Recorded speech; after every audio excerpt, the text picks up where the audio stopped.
Ayan, good morning, good morning, good morning. Ayan, si Ate Arlene. Pasok po dito sa One. Ayan, kamusta ka, Ate Arlene? Mabuti na po. Mabuti na. Okay ka na. Okay lang. Basta mayroong mainginom ng tinay.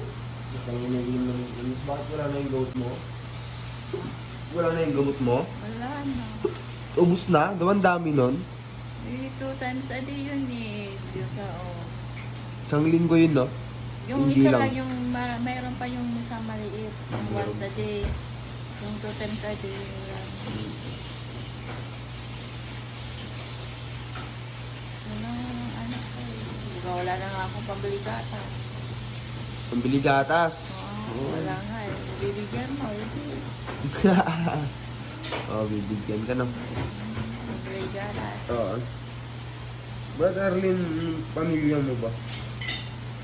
Naka. Pamilya ko. Oo. Hirap din sa ano. No? Hirap din sa hanap buhay. Mahirap din. Ano ba trabaho ng mama mo? Kasambahay lang, namasukan lang yun. Linis-linis lang ng bahay ba. Matanda na nga eh. Para lang pangdagdag sa kakainin, pang ano sa akin, diba? Sino bang nagpapakain sa akin? Goods din. Tapos magkano lang naman yung pension niya, nagpapadala pa yun sa kapatid ko sa Mindanao na disabled. May kapatid ka ako disabled. May kapatid kang disabled? Oo. Yung pinapadala. Ano, hindi siya makalakad, walang dalawang saklay. Ay, walang dalawang... Disabled siya. Hindi siya talaga yung mga binti niya, hindi makatayo mag-isa. Isa. Darlene, nung lumabas ka sa... Dun sa anong tawag dun? Mandaluyong? Sa Mandaluyong. Hinatid ka nila? Ha? Hinatid ka nila? Hinatid nila ako. Diyan mismo? Doon mismo, sabi doon sa kamkam. Sabi ko sa kamkam ako saan daw ko pwedeng wala naman ako mauwian, sa mama ko lang kung sa asawa ko di ba pwede doon may iba na siyang di ba? Nakausap.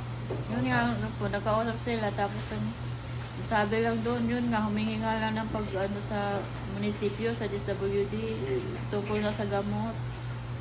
Basta yun yung pagaling ka, Arlene, ha? No? Ha? Ano? Ano daw? Ano daw?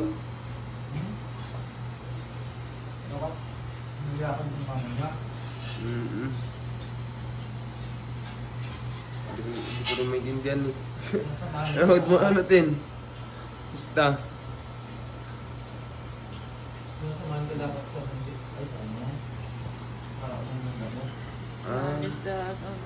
Hindi nga alam na ni Mama saan ang munisipyo dito. Di niya alam? Posible naman. Hindi niya alam eh. Taga ka. Posible. Saan ba lugar? Saan lugar? Yun lang sa labasan. Labasan? Para makaano na daw ng gamot. Tuloy-tuloy mo at Arlit kasi kailangan yan. Pangabang buhay yata yung nainom ng gamot eh. Pangabang buhay. Ha? Hindi naman. Ayan, paturo nga kung saan daw yung munisipyo para masikasan makaano na tinuro ng...